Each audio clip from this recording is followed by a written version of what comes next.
Pakistan Islamic and culture centre Den Haag کے زیر اہتمام Pakistan community centre Den Haag میں حضرت شیخ عبد القادر جیلانی المعروف غوث اعظم کے سالانہ عرس کی تقریبات بڑی 11ویں شریف کا شاندار اہتمام کیا گیا، جس میں دن ہیگ میں مقیم پاکستانی کمیونٹی کی کثیر تعداد نے شرکت کی۔ تقریب کا آغاز قاری عقیل امجد نے تلاوت قرآن پاک سے کیا۔ قل هو الله احد الله الصمد لم يلد ولم يولد ولم يكن له كفوا احد۔ نظامت کے فرائض صوفی حاجی محمد شفیق نے بڑی عمدہ طریقے سے کیا۔ حاجی محمد بٹ نے بارگاہ رسالت میں نعتیہ کلام عقیدت و احترام سے پیش کیا۔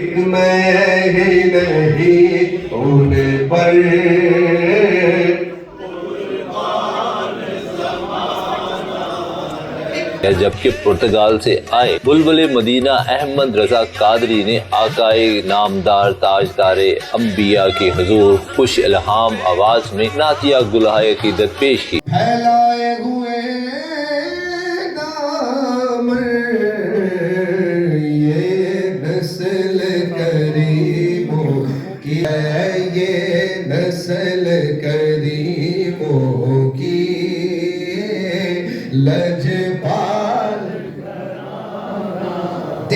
اور ماحول کو انتہائی خوشگوار بنا دیا۔ پاکستان کمیونٹی ہال درود و سلام اور نعروں کی گونج سے معطر رہا۔ Pakistan Islamic and culture centre کے خطیب مولانا حافظ غلام مصطفیٰ نقشبندی نے اپنے خطاب میں اولیاء اکرام بالخصوص حضرت غوث اعظم کی زندگی اور ان کی زاہد و تقوی کرامات و فضائل بیان کیے۔ انہوں نے دن ہیگ میں مقیم پاکستانی کمیونٹی سے درخواست کی وہ اپنے بچوں کو دینی تعلیم سے آراستہ کرنے کے لیے انہیں سینٹر بھیجیں۔ اس موقع پر لنگر کا وسیع انتظام کیا گیا۔ کیمرہ مین کامران کے ساتھ راجہ فاروق، INA نیوز، دن ہیگ، ہالینڈ۔